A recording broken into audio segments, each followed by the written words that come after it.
Hello viewers, আসসালামু আলাইকুম। Welcome back to my channel রঙিন জীবন। তো আজ আমি আপনাদের সঙ্গে শেয়ার করব আপনারা কিভাবে ম্যাঙ্গো আইস তৈরি করতে পারেন। আইসক্রিম তৈরি করার জন্য আমরা যত ধরনের ক্রিম ও পাউডার ব্যবহার করে থাকি সেগুলো ছাড়াই আজ আমি আপনাদের আইসক্রিম তৈরি করে দেখাবো। আমি এখানে প্রথমে দুটি কেক নিয়েছি, একটি মাঝারি সাইজের আম নিয়েছি। এগুলো দিয়েই আমি ম্যাঙ্গো আইস তৈরি করব। তো আমি হাফ লিটার লিকুইড দুধ নিয়েছি, খাঁটি গরুর দুধ, তাহলে বেশি ভালো হবে। তো বন্ধুরা, দুধ একটু বলক উঠিয়ে নেবেন। আমি যে কেক রেখেছি 2 পিস, কেক দুটি দুধের ভিতরে এভাবে দিয়ে নেবেন। তারপর কেক দুধ এভাবে মিশিয়ে নেবেন। একটু ধীরে ধীরে চুলার আঁচটা মিডিয়ামে রাখবেন। তারপর এভাবে কেক আর দুধ একসঙ্গে ভালোভাবে মিক্সড করে নেবেন। তো বন্ধুরা, আমি এখন এক বাটি চিনি নিয়ে নিয়েছি। আপনারা যে যেমন মিষ্টি খেতে পছন্দ করেন তেমনই চিনি নিতে পারেন, বেশি কম। তো চিনি, কেক আর দুধ একসঙ্গে আমি এভাবে ঘন করে মিশিয়ে নেব। তো বন্ধুরা, খেয়াল রাখবেন তলার দিকটা যেন লেগে না যায়। তারপর দুটি তেজপাতা আমি ব্যবহার করছি একটি ফ্লেভার আসার জন্য। পরে আমি তেজপাতা উঠিয়ে নিব। আমি যে আম রেখেছি আমটি ভালোভাবে ব্লেন্ড করে নিয়েছি। এখন আমি এই দুধ, কেক আর আম 5 থেকে 7 মিনিট আমি এভাবে জ্বালিয়ে নিব। তো একটু ধীরে ধীরে করে নেবেন, খেয়াল রাখবেন নিচের দিকটা লেগে না যায়। তো বন্ধুরা, একটু বেশি করে এভাবে নেড়ে দিবেন।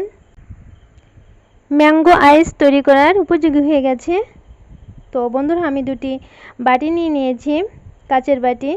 তো এখন আপনারা একটু ঠান্ডা করে এই বাটির ভিতরে এভাবে দিয়ে নেবেন। বাজার থেকে কিনে আনা কোনো মেডিসিন ব্যবহার করা হয়নি। তো একেবারে স্বাস্থ্যসম্মত, খেতে কিন্তু অনেকটাই স্বাদ আসবে।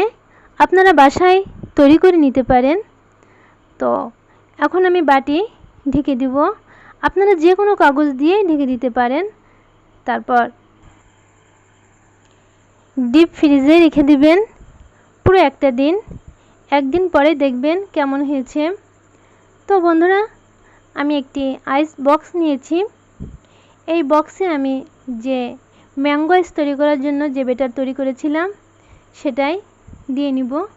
তো বন্ধুরা, খেয়াল রাখবেন আগে বক্সের ভিতরে একটু পানি দিয়ে নেবেন। তো আমি ফিরে আসছি একদিন পরে। তো কেমন হয়েছে, একেবারে পারফেক্ট। বাজার থেকে কিনে আনা আইসের থেকে অনেকটাই স্বাদ, অনেকটাই স্বাস্থ্যসম্মত, খেতে অনেকটাই মজাদার। তো বন্ধুরা, আমি বাটিটা নিচে করে দিয়েছি। দেখুন কেমন জাম লেগে আছে, পড়ছে না নিচের দিকটা, দেখুন। তো বন্ধুরা, আমি এখন একটি চামচ দিয়েই এটা আপনাকে কেটে দেখাবো।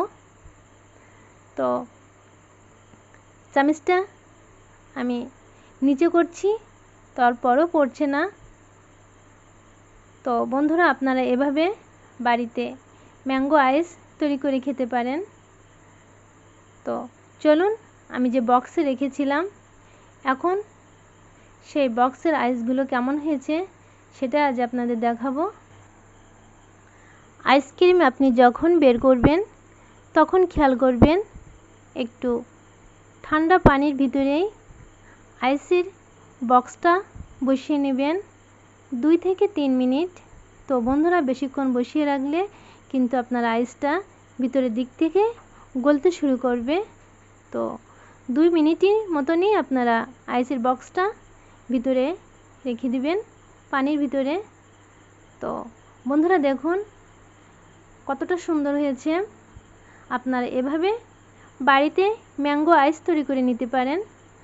তো বন্ধুরা, আমার এই রেসিপিটা যদি আপনাদের ভালো লেগে থাকে তাহলে আমার চ্যানেলের পাশে থাকুন। তো আমার চ্যানেলটি সাবস্ক্রাইব করে নিন। এমনই অল্প সময়ে অল্প খরচের রান্নার রেসিপি পেতে আমার সঙ্গে থাকুন। তো বন্ধুরা, আল্লাহ হাফেজ।